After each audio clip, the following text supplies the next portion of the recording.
मेरा नाम वैष्णवी सिंह है। आप सभी को बुद्ध पूर्णिमा की हार्दिक शुभकामनाएं देने के साथ साथ ही आज हमें गौतम बुद्ध जी के बारे में कुछ बातें कहने का अवसर प्राप्त हुआ है। इसके लिए मैं बहुत बहुत धन्यवाद देती हूँ। गौतम बुद्ध जी का जन्म 563 ईसा पूर्व वैशाख पूर्णिमा के दिन कपिलवस्तु नामक एक गणराज्य में हुआ था। इनका बचपन का नाम सिद्धार्थ था, किंतु गौतमी पुत्र होने के कारण सिद्धार्थ गौतम और बुद्ध बनने के बाद गौतम बुद्ध कहलाए। इनके पिता का नाम शुद्धोधन था। वे कपिलवस्तु के राजा थे।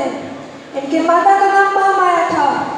राजा शुद्धोधन ने बड़े बड़े ज्योतिषियों एवं विद्वान पंडितों को आमंत्रित किया और सभी ने बताया कि आपके यहाँ तो महापुरुष ने जन्म लिया है। वह बालक या तो चक्रवर्ती सम्राट होगा या संसार का उद्धार करने वाला कोई महात्मा होगा। सिद्धार्थ के जन्म के कुछ दिन बाद ही सिद्धार्थ की माता ने रानी प्रजापति गौतमी को अपने बेटे सिद्धार्थ को सौंपकर स्वर्ग को सिधार गई। प्रजापति ने अपने बहन के पुत्र का लालन पालन अपने सगे पुत्र की भांति करना शुरू कर दिया। महाराज शुद्धोधन ने सुख और मनोरंजन के सारे साधन जुटा दिए। वे हर पल इसी प्रयास में रहते थे कि बालक सिद्धार्थ को किसी भी बात का अभाव न रहे, किंतु नियति को तो कुछ और ही मंजूर था। बालक सिद्धार्थ उन सुख सुविधाओं से आकर्षित न होकर अपना अधिकांश समय एकांत में और अंतर्मुख होकर व्यतीत करता। उसे विलासिता एवं मनोरंजन के साधन अच्छे न लगते। राजकुमार सिद्धार्थ का विवाह राजकुमारी यशोधरा के साथ हुआ। रानी यशोधरा ने एक पुत्र को जन्म दिया जिसका नाम राहुल रखा गया। वह आषाढ़ माह की पूर्णिमा की रात थी जब राजभवन में अपने बेटे राहुल को छाती से चिपकाए यशोधरा सुख की गहरी नींद सो रही थी। सिद्धार्थ ने एक बार यशोधरा और अपने बेटे राहुल को देखा और वे महल छोड़कर सत्य की खोज में निकल पड़े। उस समय राहुल की उम्र 1 वर्ष थी। सिद्धार्थ प्रसिद्ध ऋषि अलारकारक के आश्रम गए, जहां उन्होंने वेद, उपनिषद और दर्शन शास्त्रों का अध्ययन किया। ऋषि ने उन्हें श्रद्धा, ध्यान और चिंता का महत्व समझाया। आश्रम के नियम बड़े ही सख्त थे। कंदमूल का भोजन और पृथ्वी पर सोना, इन सभी नियमों का कड़ाई से पालन करना होता था।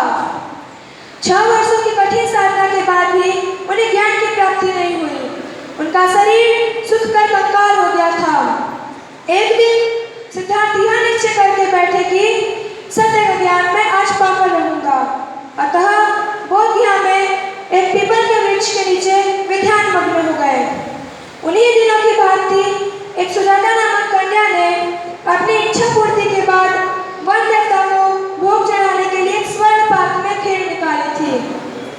उसका ध्यान सिद्धार्थ पर पड़ा और उसने सिद्धार्थ के मुखमंडल पर एक अलग ही तेज देखा। उसने सिद्धार्थ के चरणों में पुष्प और खीर रख दिए।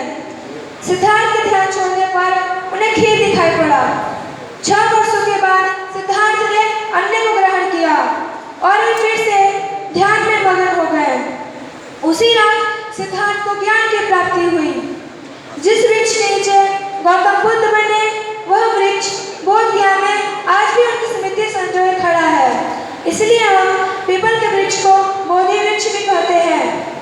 उन्होंने यह निश्चय किया कि वे अपने इस दिव्य ज्ञान को मानव कल्याण के लिए पूरे संसार में फैलाएंगे।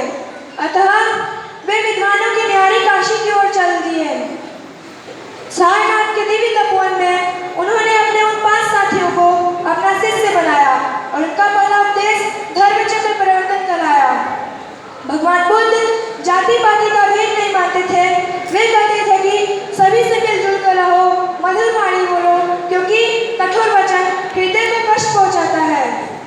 सारनाथ से ही गौतम बुद्ध ने अपने उपदेशों का प्रचार प्रारंभ किया।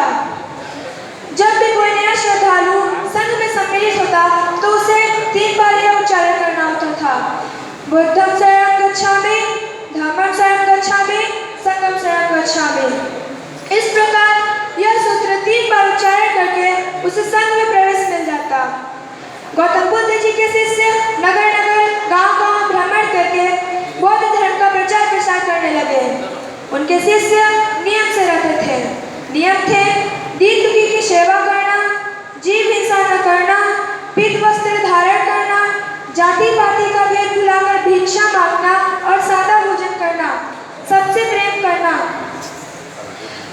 गृहस्थ लोग भिक्षु ऐसा धर्म पालन नहीं कर सकते।